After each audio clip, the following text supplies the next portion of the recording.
Hello everyone, welcome back to my YouTube channel. आज के video हम देखेंगे पनिशमेंट्स अंडर आईपीसी, यानी punishment under Indian penal code 1860, जो कि आईपीसी के चैप्टर 3 में दिया हुआ है। और ये पूरा का पूरा प्रोविज़न सेक्शन 53 से लेकर सेक्शन 75 के अंदर डिस्क्राइब किया गया है। तो सबसे पहले हम देखते हैं इसका चैप्टर 3 का सबसे पहला सेक्शन, यानी सेक्शन 53 पनिशमेंट्स। तो बेयर एक्ट की लैंग्वेज में कहता था, punishment to which offender are liable under the provision of this code are. मतलब वो पनिशमेंट जिसके लिए कोई भी ऑफेंडर लाइबल है इस कोड के अंडर। तो बेसिकली आईपीसी के अंडर 6 तरह की पनिशमेंट दी है, जिसमें से एक जो है वो रिपील्ड हो चुकी है, तो अब 5 ही बची हैं, जिसमें सबसे पहला है डेथ पनिशमेंट, दूसरा है लाइफ इम्प्रिजनमेंट, तीसरा है imprisonment for certain terms which can be of 2 kinds. मतलब किसी स्पेसिफिक टाइम का इम्प्रिजनमेंट, लेकिन वो लाइफ इम्प्रिजनमेंट नहीं है, और वो 2 तरह का हो सकता है। सबसे पहला रिग्रेस और दूसरा सिंपल। फिर तीसरा आता है फॉरफीचर ऑफ प्रॉपर्टी और छठा आता है फाइन। तो डेथ इम्प्रिजनमेंट जैसे हम सबको पता ही है, मृत्यु दंड को डेथ इम्प्रिजनमेंट कहते हैं।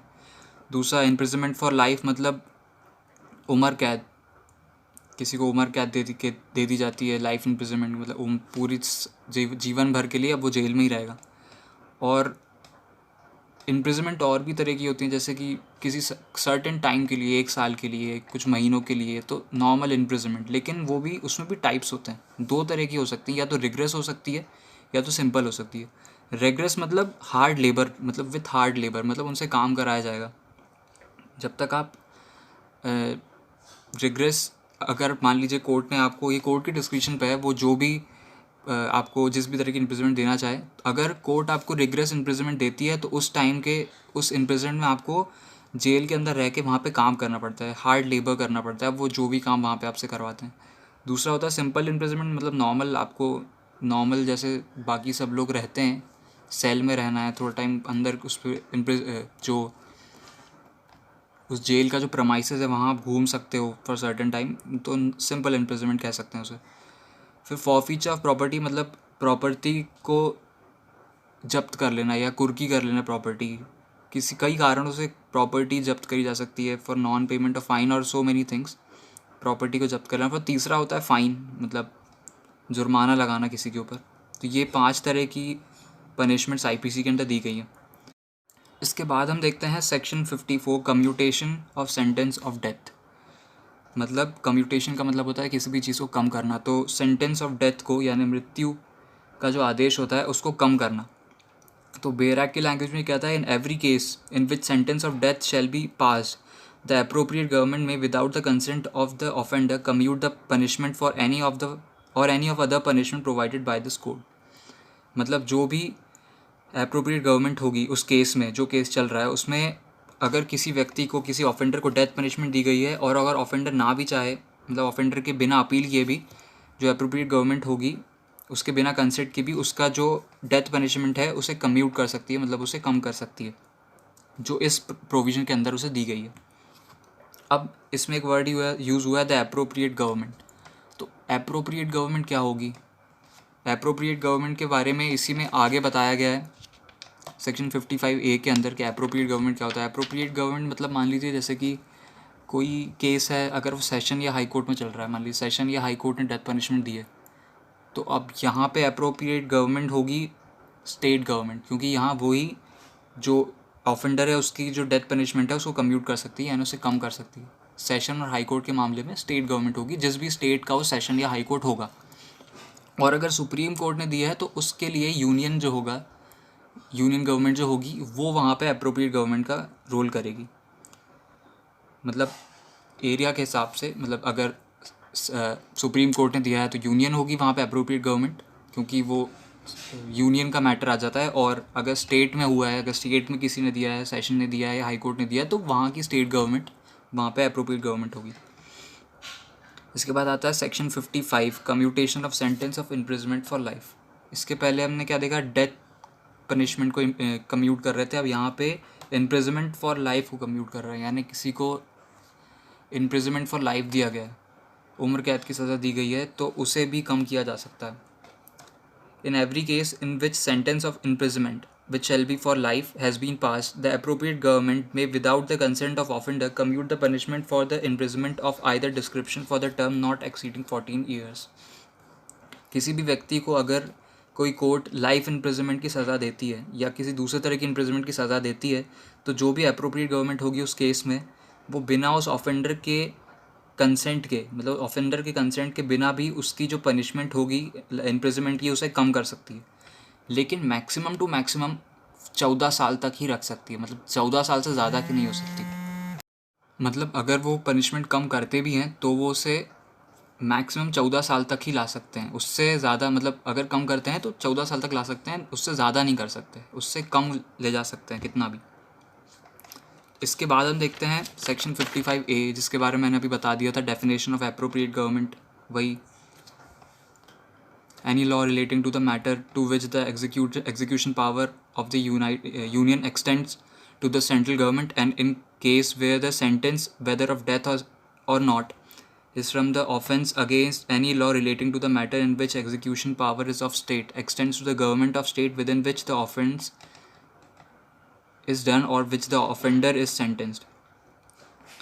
सेम वही, मतलब अगर यूनियन, मतलब सॉरी, अगर सुप्रीम कोर्ट ने कोई ऑर्डर दिया है तो वहाँ पे यूनियन होगा, वो उसके लिए उस सेंटेंस को कम्यूट कर सकता है, मतलब वहाँ पे वो अप्रोप्रिएट गवर्नमेंट कहलाएगा। और अगर स्टेट का कोई मैटर है, स्टेट के किसी कोर्ट ने दिया है या स्टेट के किसी लोकल लॉ का है, तो वहाँ पे जो स्टेट गवर्नमेंट होगी वो वहाँ पे अप्रोप्रिएट गवर्नमेंट कहलाएगी। इसके बाद देखते हैं सेक्शन 56, जो कि रिपील्ड है। Sentence of European and American to penal, ये रिपील्ड है, ये हमको नहीं पढ़ना है। सेक्शन 57 देखते हैं, fraction of term of punishment. अब जो लाइफ इम्प्रिजनमेंट होता है, ये बहुत कंफ्यूजिंग सा टॉपिक है सेक्शन 57 का। जो लाइफ इम्प्रिजनमेंट होता है, हम लोग सोचते हैं कि लाइफ इम्प्रिजनमेंट मतलब जितनी उस बंदे की ज़िंदगी बची है वो पूरी उसकी जेल में जाएगी। हाँ जाएगी, लेकिन इसे एक टर्म में काउंट किया जाता है जो कि 20-20 साल का होता है। ये सेक्शन बिल्कुल वही कहता है, fraction of term of punishment. In calculating fraction of term of punishment, imprisonment for the life shall be reckoned as equivalent to imprisonment for 20 years. मतलब मान लीजिए ए नाम का व्यक्ति है, एग्जाम्पल, वो 30 साल का है, उसे 30 साल की उम्र में लाइफ इम्प्रिजनमेंट दे दिया गया है। उसने कोई ऑफेंस किया होगा, वो उस ऑफेंस का ऑफेंडर है, उसे 30 साल की उम्र में लाइफ इम्प्रिजनमेंट की सज़ा दे दी गई। तो अब मतलब मान लीजिए अगर वो 70 साल तक जीता है तो बचे हुए 40 साल वो जेल में ही बिताएगा, मतलब ये उसकी लाइफ इम्प्रिजनमेंट हो गई। तो अब वो जो 40 साल का जो उसका इम्प्रिजनमेंट टाइम है, उसे ऐसा नहीं गिनेगा कि वो 40 साल इम्प्रिजनमेंट में रहा या उसे 40 साल की कैद हुई या उम्र कैद हुई। उस पीरियड को, जितने टाइम तक भी वो जेल में रहेगा, उस पीरियड को 20-20 साल के फ्रैक्शन में गिना जाएगा। मतलब 30 साल से लेकर 50 साल तक, जैसे ही उसके 20 साल होंगे फिर उसके बाद, और ऐसे मतलब जो उसका लाइफ इम्प्रिजनमेंट का टर्म होगा, जितने भी साल का होगा, उसे 20-20 साल के टर्म में गिना जाएगा। अगर वो मान लीजिए जब उसको हुआ था उससे 60 साल तक, उससे 60 साल और ज़्यादा जीता है तो 20-20-20 यानी 3 फ्रैक्शन 3 टर्म में आ गया, 3 पार्ट्स में आ गया। 40 साल जीता है तो 20-20 2 पार्ट में आ गया। जैसे कि मान ली ये वाले में 30 साल का था, 70 साल तक जिया, 2 पार्ट यानी 40 साल का, यानी 2 पार्ट 20-20 साल के। ऐसे जो भी इम्प्रिजमेंट होता है, लाइफ इम्प्रिजमेंट, उसे ऐसे 20 ईयर्स के टर्म में, 20 ईयर्स के फ्रैक्शन में उस पनिशमेंट को काउंट किया जाता है। ये वे ऑफ काउंटिंग है, मतलब जब किसी को लाइफ इम्प्रिजमेंट दी जाती है तो उसकी इम्प्रिजमेंट को इस तरह से काउंट किया जाता है। इसके बाद है सेक्शन 58, ये भी रिपील्ड है, ये भी नहीं पढ़ना है। सेक्शन 59 वो भी रिपील्ड है, ट्रांसपोर्टेशन। हमको देखना है सेक्शन 60, सेंटेंस में be in certain cases of imprisonment Holi और पार्टली रिग्रेस और सिंपल। मैंने बताया था रिग्रेस और सिंपल क्या होता है, यहाँ पे बिल्कुल वही। इन every case in which the offender is punishable with imprisonment which may be of either description, it shall be competent to the court which sentence such offender to direct in the sentence that such imprisonment shall be wholly regress, or that such imprisonment shall be wholly simple, or that any part of such imprisonment shall be regress or rest is simple. मतलब कोई, मान लीजिए कोई court है जो कि competent थी उस व्यक्ति को पनिशमेंट देने के लिए, उसने उसे इम्प्रिजनमेंट की सज़ा दे दी, तो अब वो कोर्ट के डिस्क्रिप्शन के ऊपर ये चीज़ आती है कि वो उस व्यक्ति को जो उसकी इम्प्रिजनमेंट दी गई है उसमें से कितनी रिग्रेस रहेगी, कितनी सिंपल रहेगी, या तो पूरी रिग्रेस रहेगी या पूरी सिंपल रहेगी, या तो उसका कुछ पार्ट रिग्रेस रहेगा, कुछ सिंपल रहेगा। डिपेंड्स ऑन द ऑफेंस के नेचर पे डिपेंड करती है ये चीज़। एक एग्जांपल के से आपको ये समझाता हूँ। एक व्यक्ति है, उसे मान लीजिए 4 साल की सज़ा दी गई है किसी ऑफेंस के अंदर। अब कोर्ट को ऐसा लगता है, भाई कोर्ट ने मतलब उसमें उससे दोनों तरह की इम्प्रिजमेंट दी है, रिग्रेस भी दी है और सिंपल भी दी है। और ये चीज़ कोर्ट ही डिसाइड करेगी कि उसे कितना रिग्रेस इम्प्रिजमेंट देना है और कितने टाइम तक उसे सिंपल इम्प्रिजमेंट रखना है, और वो कब कब होगा। ये जो जेलर होगा या जो जेल होगी वो डिसाइड नहीं करेगी, ये कोर्ट का जो ऑर्डर होगा, जजमेंट होगा, उसी में ये चीज़ लिखी होगी। तो मान लीजिए जो 4 साल की सज़ा थी, इसमें से उस व्यक्ति को 1.5 या 2 साल रिग्रेस इम्प्रिजमेंट में रहना है और बाकी के 2 साल उसे सिंपल में रहना है, जैसा कोर्ट ने ऑर्डर दिया। या फिर ऐसा भी कर सकती है कोर्ट, पूरा का पूरा 4 साल सिंपल इम्प्रिजमेंट भी कर सकती है, या पूरा 4 साल रिग्रेस इम्प्रिजमेंट भी कर सकती है, या कुछ छोटा पार्ट रिग्रेस इम्प्रिजमेंट का 1 साल रिग्रेस इम्प्रिजमेंट कर दी और बाकी का जो होगा वो सिंपल कर देगी। ऐसा भी कर सकती है, कोर्ट के ऊपर डिपेंड करता है। मतलब जो भी जितना भी वो चाहे उतने पार्ट को रिग्रेस इम्प्रिजमेंट और बाकी को सिंपल कर सकती है। इसके बाद सेक्शन 61 सेक्शन 62 दोनों रिपील्ड हैं, उनको देखना। Section 63 amount of fine, where no sum is expressed to which the fine may be extend the amount of fine to which the offender is liable is unlimited but shall not be excessive। मान लीजिए इस provision में कहीं ऐसी कोई जगह दी है जहाँ पे उस ऑफेंस में ये नहीं बताया गया कि अगर उस पर फ़ाइन लगेगा तो कितना लगेगा। कोई से भी ऑफेंस, मान लीजिए CRPC का या किसी भी प्रोविज़न का, वैसे हम इसी प्रोविज़न की बात करें तो इसी प्रोविज़न में मान लीजिए कोई ऐसा ऑफेंस दिया है जहाँ पे ये बात नहीं बताई गई कि अगर वो ऑफेंस कोई करता है, कोई इस ऑफेंस का ऑफेंडर होता है तो उसके ऊपर कितना फ़ाइन लगाया जाएगा। तो ऐसे में उसके ऊपर कितना भी फ़ाइन लगाया जा सकता है, unlimited. Offender is liable for unlimited fine but shall not excessive. हद से ज़्यादा नहीं होगा, उस व्यक्ति को देख के ही उसके ऊपर फ़ाइन लगाया जाएगा। अगर वो गरीब है, निचले तबके का है, मतलब उतना पैसा नहीं दे सकता, ज़्यादा पैसा नहीं दे सकता फ़ाइन का, तो उस पर कम फ़ाइन लगाया जाएगा। अगर अमीर व्यक्ति है भाई, अगर बड़ा अपराध है, अमीर व्यक्ति है, कोई दे सकता है फ़ाइन, छोटे ज़्यादा पैसे उसके लिए कोई बहुत बड़ी बात नहीं है पैसे देना, तो उस पर ज़्यादा फ़ाइन भी लगाया जा सकता है। मतलब उस व्यक्ति की हैसियत को देख के उसके ऊपर फ़ाइन लगाया जाएगा। इसके बाद हम देखते हैं section 64 sentence of imprisonment for non payment of fine. इस पूरे एक चीज़ मैं बताना चाहता हूँ, इस पूरे जो पनिशमेंट वाला जो ये पूरा पार्ट है, ये जो चैप्टर है, ये आपस में लिंक्ड है, इसमें कई सारे सेक्शन। तो अगर आप लिंक करके पढ़ोगे तो ज़्यादा आसानी रहेगी। वैसे मैं बताता जाऊँगा कहाँ कौन सा लिंक है।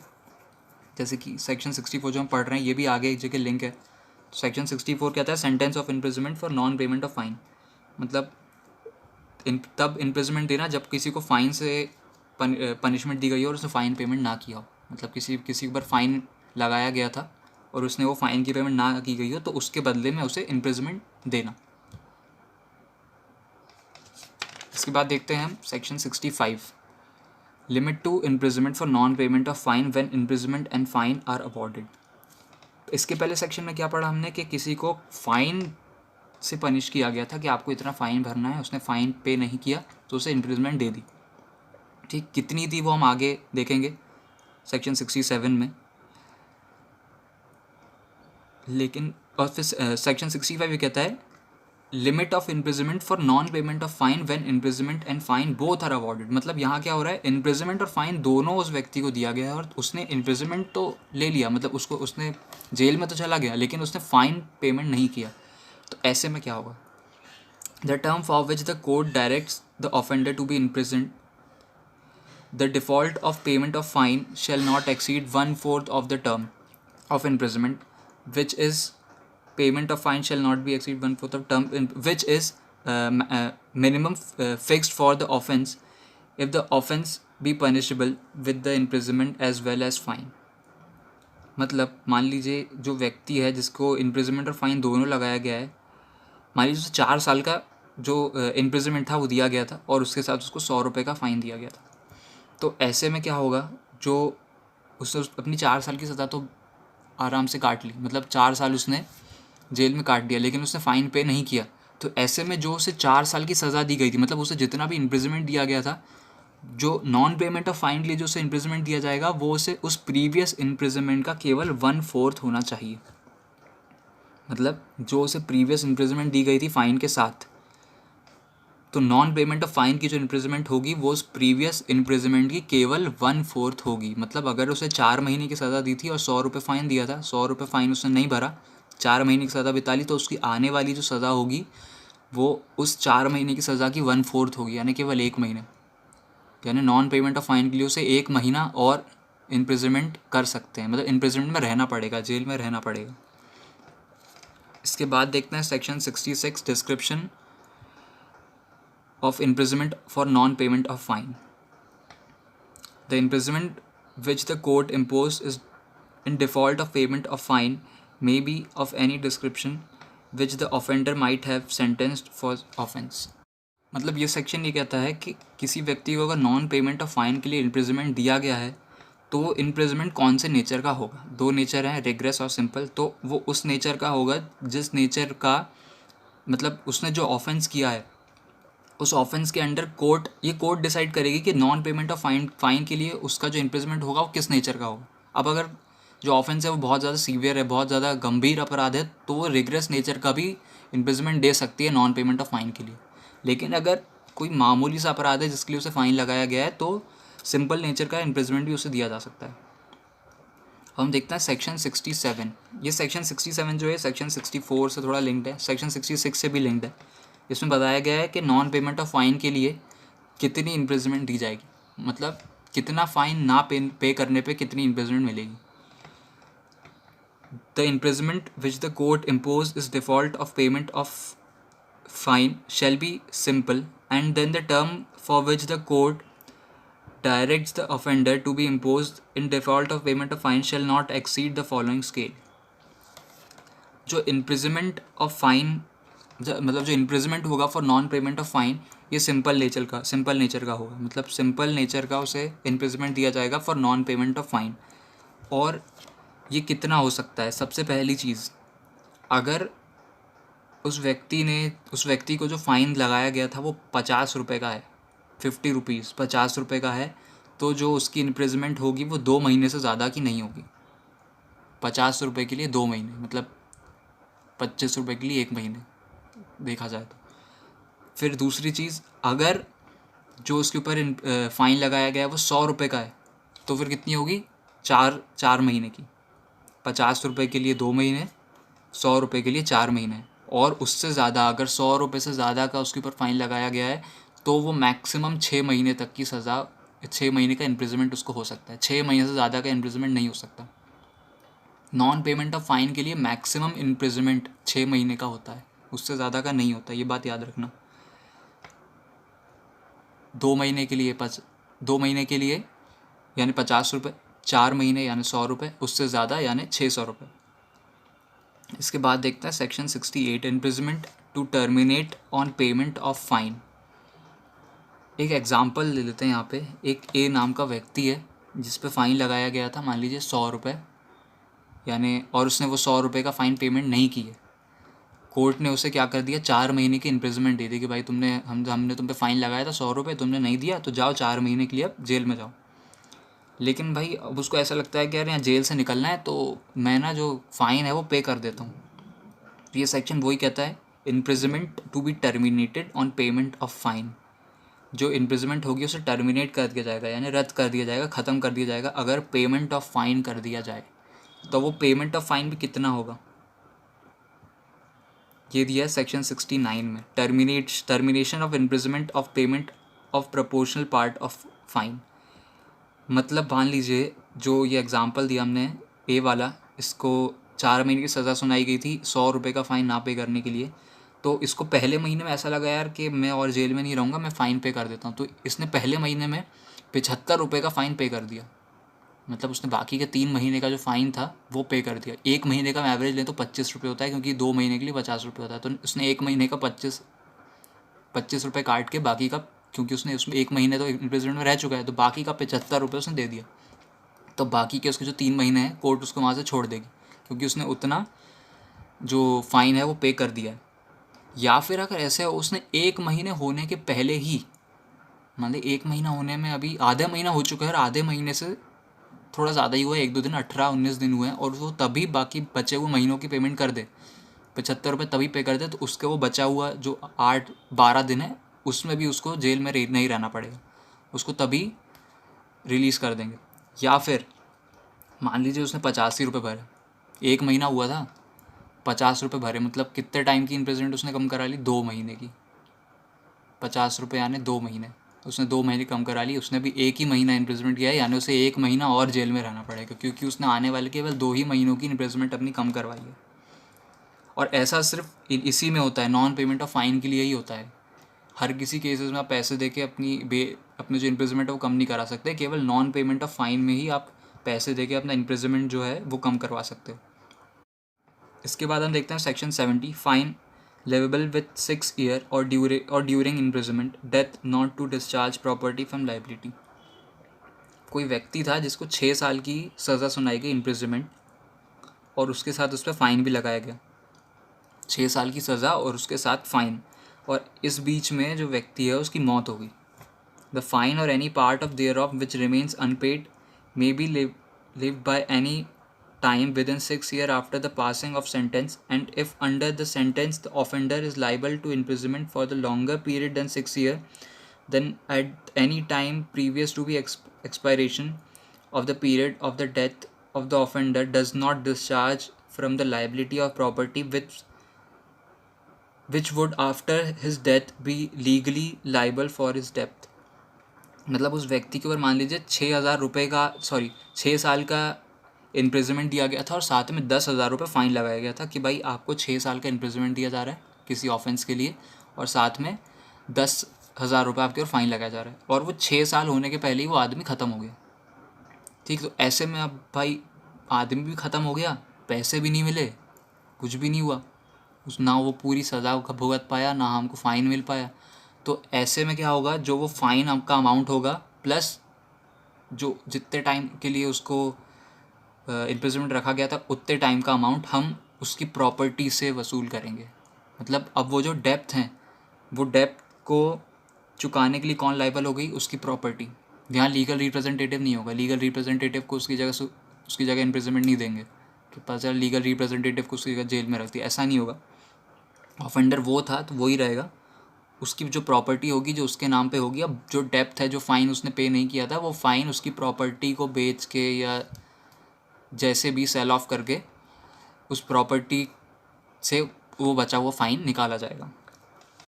तो ये था हमारा पनिशमेंट्स अंडर आईपीसी का पहला पार्ट, जिसमें हमने सेक्शन 50 से लेके सेक्शन 70 तक कवर किया है। इसके बाकी के जो सेक्शन है, सेक्शन 71 से लेकर सेक्शन 75, वो हम अगली वीडियो में कवर करेंगे।